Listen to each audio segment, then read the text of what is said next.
എന്നറിയോ? ഡാഡി ഇന്നത്തെ ഫംഗ്ഷന് വന്നിട്ടില്ലെങ്കിൽ മമ്മി ജീവനോട് ഉണ്ടാവില്ലെന്ന്. അത് ആന്റി സ്ഥിരം പറയാറുള്ളതല്ലേ. ആ പറച്ചില് വിശ്വസിക്കണമെങ്കിൽ ആന്റി നിത്യേന മരിക്കേണ്ടതല്ലേ. അയ്യോ വിജയ്, അതല്ല. മമ്മി അത് ഡാഡിയും വിളിച്ച് പറഞ്ഞിട്ടുണ്ട്. പിന്നെന്താ പ്രശ്നം? എന്തായാലും ആന്റി ചത്തോട്ടെ എന്ന് അങ്കിള് വിചാരിക്കില്ല. അങ്കിൾ ഇപ്പൊ നോക്കിക്കോ, പാഞ്ഞു പിടിച്ചു വരും. വിജയോട് പറഞ്ഞിട്ട് കാര്യമില്ല. മമ്മിയുടെ വാശി വിജയ്ക്ക് അറിയില്ല. എന്തെങ്കിലും ചെയ്യണമെന്ന് വിചാരിച്ചാ അത് ചെയ്തിരിക്കും. വിജയ് ഒന്ന് വാ, നമുക്ക് മമ്മിയും മുറിയിൽ നിന്ന് പുറത്തിറക്കിയേ പറ്റൂ. ഒരു കാര്യമില്ലാതെ ഇങ്ങനെ ഒരു ഫംഗ്ഷൻ ഉണ്ടാക്കിയിട്ട് അതിന്റെ പുറകെ ഇങ്ങനെ കിടന്നും ബഹളം ഉണ്ടാക്കിയിട്ട് വല്ല കാര്യമുണ്ടോ? വാ, ഇനി സീരിയസ് ആവാം.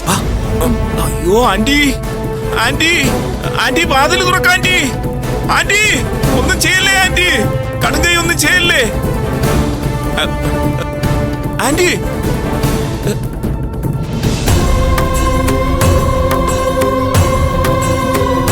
Mummy, mummy, mummy, aunty, aunty ഒന്ന് വാതിൽ തുറക്ക്. മമ്മി ഒന്ന് വാതിൽ തുറക്ക്. മമ്മി, ഞാനൊന്ന് പറയട്ടെ. മമ്മി വാതിൽ തുറക്ക്, ഞാനൊന്ന് പറയട്ടെ. ആന്റി എന്ത് കാര്യമായാലും നമുക്ക് പരിഹാരം ഉണ്ടാക്കാം. ആന്റി ഒന്ന് വാതിൽ തുറക്ക്. വിജയ്, എനിക്ക് നല്ല ടെൻഷൻ ആവുന്നുണ്ട്. ആന്റി പറയുന്നത് കേക്ക്. അങ്കിളിനോടുള്ള വാശി കാണിച്ച് ആന്റി വെറുതെ ജീവൻ കളയരുത്. ആന്റി വാതിൽ തുറക്ക്.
വിജയ്, ഞാൻ പറഞ്ഞില്ലേ ഇത് പ്രശ്നമാ.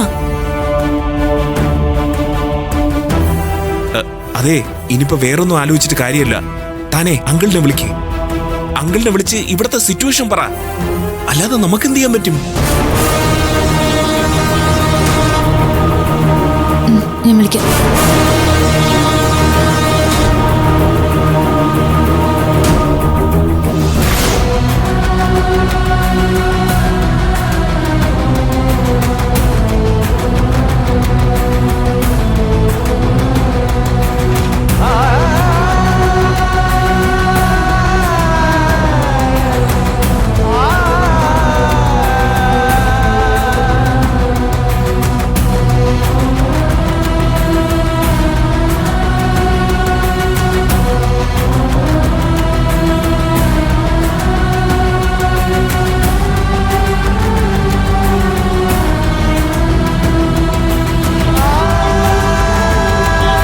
എന്താടാ?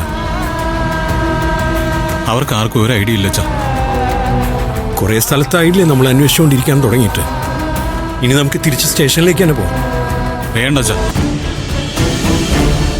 സ്റ്റേഷനിൽ എന്തെങ്കിലും വിവരം കിട്ടിയാ അവർ വിളിച്ച് പറയുമല്ലോ. അത്രയും സമയം കളയുന്നില്ല. നമുക്ക് എവിടെയെങ്കിലും പോയി നോക്കാം അച്ഛാ. സൂര്യ, ഈ സിറ്റിയിൽ ഇനി എവിടെയാന്ന് വെച്ച് തിരയാനാടാ? അതെനിക്കറിയില്ല അച്ഛാ, പക്ഷെ അന്വേഷിച്ചേ പറ്റൂ. കണ്ടെത്തിയേ പറ്റൂ അച്ഛാ. അച്ഛാ, കൊണ്ടുപോയത് ആരാണെന്നൊന്നും നമുക്കറിയില്ല. പക്ഷെ അവർ നന്ദിനിയോട് പകയുള്ളവരാണെന്ന് ഉറപ്പല്ലേ? അവർ ചിലപ്പോ അവളെ വേദനിപ്പിക്കുകയോ മറ്റോ എന്തെങ്കിലും ചെയ്യുന്നുണ്ടെങ്കിലോ? സൂര്യ, പാവമല്ലേ അച്ഛാ? എന്റെ ജീവിതത്തിലേക്ക് കടന്നു വരുന്നതിന് മുമ്പ് എത്ര സന്തോഷം